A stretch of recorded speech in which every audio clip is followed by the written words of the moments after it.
Ministère public contre M. C.C. Raphaël Abba et plusieurs autres. M. Moussa Dadis Kamara, revenez à la barre, s'il vous plaît.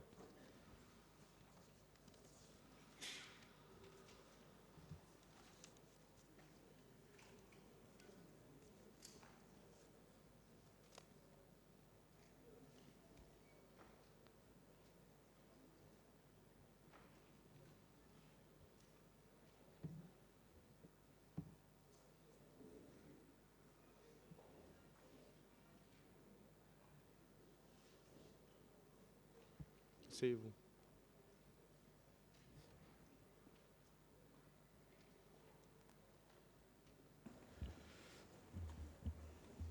La parole était avec la partie civile pour ces questions.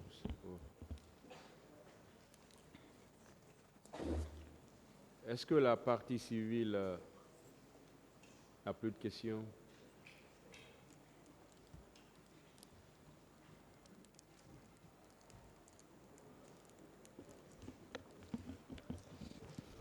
Monsieur le Président, Oui. nous pensons que la partie civile a terminé.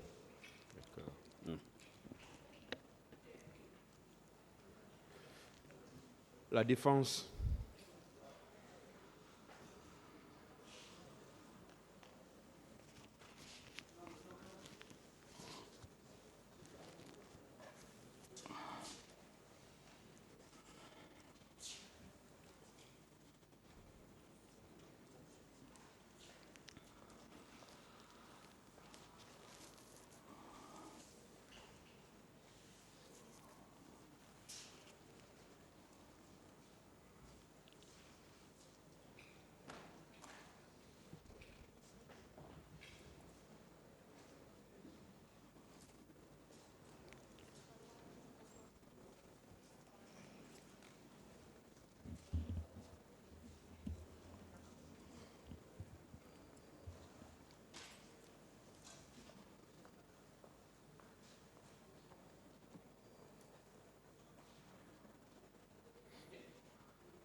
Merci, Monsieur le Président, Messieurs les assesseurs, pour la défense de colonel Ablaye Chérif Diaby, je prends la parole.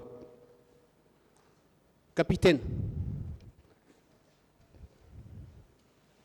Oui, maître. En 2009, Est-ce que vous pouvez rester à votre place, maître? il n'y a pas de problème, s'il vous plaît. Le micro, vous pouvez parler dans le micro, il va vous entendre. Il n'y a pas de problème, Monsieur le Président, merci. En 2009, Oui, maître. lors de la prise de pouvoir et après, vous avez nommé par décret M. Ablaye Chérif Diaby en qualité de ministre de la Santé. Oui, maître. Merci. Avant les événements du 28 septembre, votre collaboration avec M.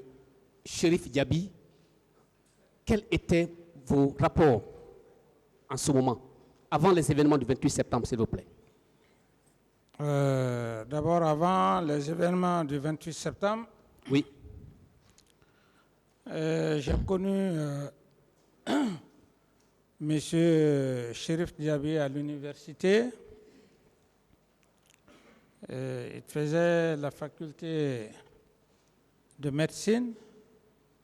Donc, on s'est connus, mais il n'y avait pas de contact entre nous, comme d'ailleurs tout autre. D'accord. Et le destin a voulu qu'ils intègrent dans l'armée avant que nous nous intégrions aussi. Bien. Et donc, vu déjà que je l'avais connu à l'université, et on se frottait souvent, un garçon très sérieux, correct. Et dans l'armée, il a fait aussi ses preuves. quand il a poursuivi ses études au Maroc. Sa nomination,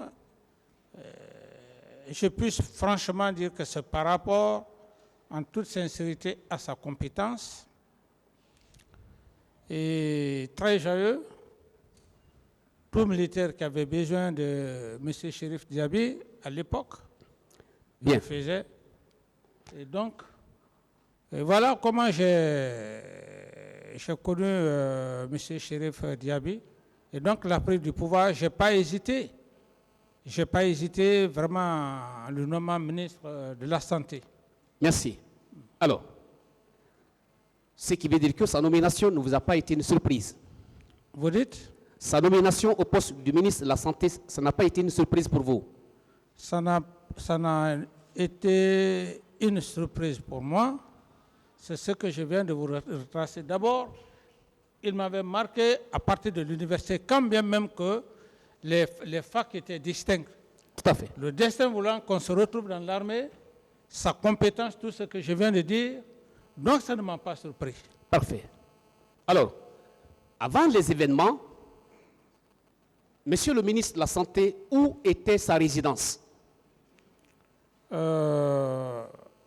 ça, comme je le dis, en toute sincérité, il n'y avait pas ce rapport très serré que je puisse même savoir où le ministre était logé. Était domicilié. D'accord. Alors, à quel moment ou à quelle occasion M.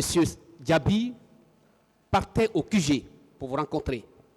C'est sur votre demande ou alors s'il y avait les nécessités de service pour venir vous faire un compte rendu quelconque, c'est à cette occasion qu'il partait au QG? Au moment où il était ministre ou bien avant? Au moment où il était ministre de la Santé déjà? Non, au moment où le ministre Chérif, au moment où il était ministre, en toute sincérité, il n'avait pas de problème. D'ailleurs, je le voyais très rarement, sauf au besoin, quand j'avais besoin de voir certains membres, et dans la soirée ou la nuit, il venait juste me saluer. Mais monsieur Chérif Diaby, en toute sincérité, il n'avait pas ce contact aussi serré avec moi. Très bien. Le 27 septembre, est-ce que, sur nécessité de service, soit sur votre demande, est-ce que vous avez rencontré ou il est allé vous rencontrer ce jour, le 27 septembre 2009? Non, quelle que soit l'heure. En toute sincérité, après notre voyage de l'abbé, d'abord on a quitté le 26, 26, 27, au retour, je ne me suis pas vu avec le ministre Chérif Diaby. Bien. Le 28 septembre, le jour des événements, à quelle occasion ou à quelle heure M. Chérif s'est rendu au camp pour vous rencontrer?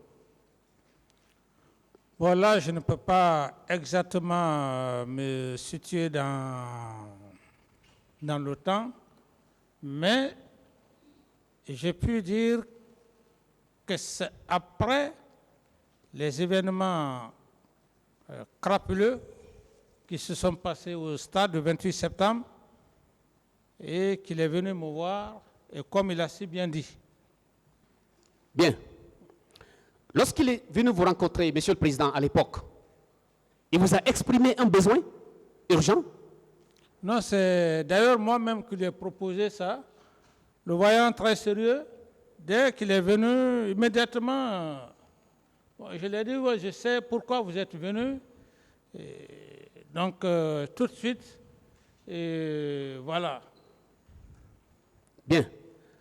Lorsqu'il a quitté avec les moyens que vous lui avez dotés pour faire face à la crise, est-ce que vous avez appris qu'il a mis en place, ou par vos instructions, un comité de crise?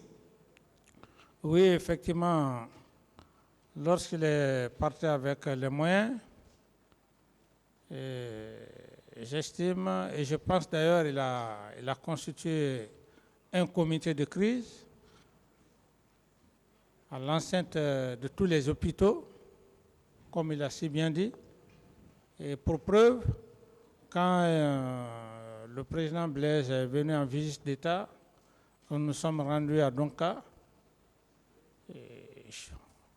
D'accord. Moi, personnellement, j'ai vu les malades. Bien. J'estime que vraiment, il a fait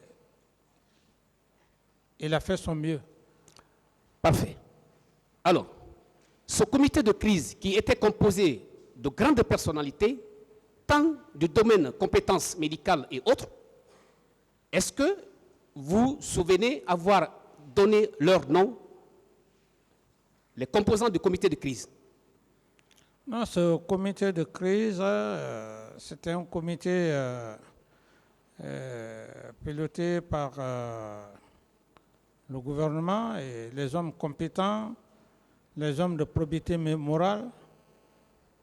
Ce sont ces éléments qui ont été choisis pour constituer ce comité de crise. Très bien.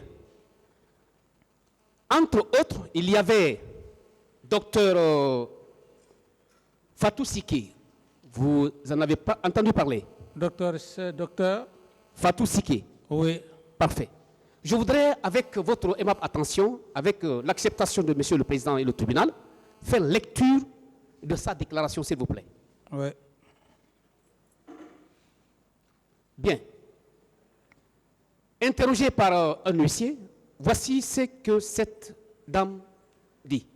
Ce jour 28 septembre 2009, c'était un dimanche, et jour décrété chômé payé. J'étais directrice générale du CHI de Donka à l'époque. À 10 heures, une ambulance est venue me chercher parce que le plan d'urgence a été déclenché. Et pour un début, nous avons reçu des blessés en premier lieu. Vu l'ampleur de la situation, le personnel de l'hôpital d'Oka, heureusement, a pu mobiliser toutes les équipes pour rendre service aux blessés. Il y a au moins 6 boîtes d'archives au sein du dit l'hôpital pour le cas du 28 septembre. Le premier patient a eu, je crois, une balle perdue. Pendant cette journée, nous avons reçu près de 600 personnes blessées. Ce jour-là, j'ai vu une image effroyable et tout ressemblait à une boucherie et gibier. J'ai ordonné à établir les points de réception des personnes blessées. 815 enregistrés au moins et 833 au plus, mentionnés sur un tableau synthétique ou la liste nominative. Docteur Soiré, à l'époque, chef service des urgences, a bien géré avec moi cette crise. Puis j'ai appelé le ministre Ablaye Chérif Diaby, qui partait quelque part, mais est venu aussi à l'hôpital. Les femmes violées, il y en a eu, mais se sont présentées que le lendemain du drame, c'est-à-dire le lundi. Et avec l'appui des ONG, les choses ont beaucoup évolué. S'il y a eu de corps, certainement, ils sont envoyés à la morgue. Il y a eu 22 à 24 corps envoyés à Donka, pour lesquels le professeur Hassan nous a demandé de faire les formalités nécessaires.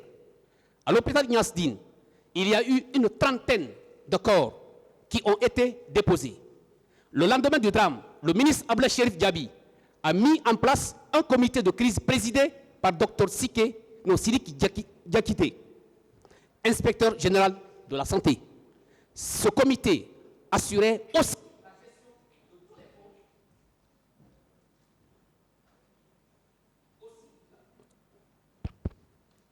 ce comité, voilà, je me retrouve. Ce comité assurait aussi la gestion de tous les fonds et dont domiciliés dans un compte au ministère de la Santé et que le président Moussa Dadis a donné une somme d'1 milliard. Puis, le ministère de la Santé a contractualisé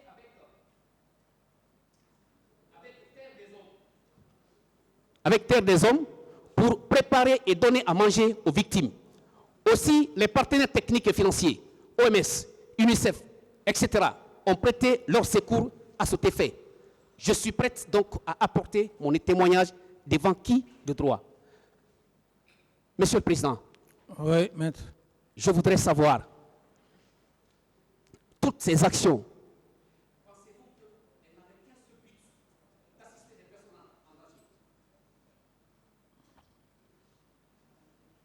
je voudrais, vous avez entendu avec attention les déclarations de Dr Fatou. Je voudrais savoir, ces actions menées ce jour-là n'avaient qu'un seul but, que d'assister des personnes en situation de détresse? Ce que je viens de comprendre, c'est que le ministre Chérif et son personnel ont pris des dispositions idoines à l'époque par rapport au contenu. Bien. Très bien.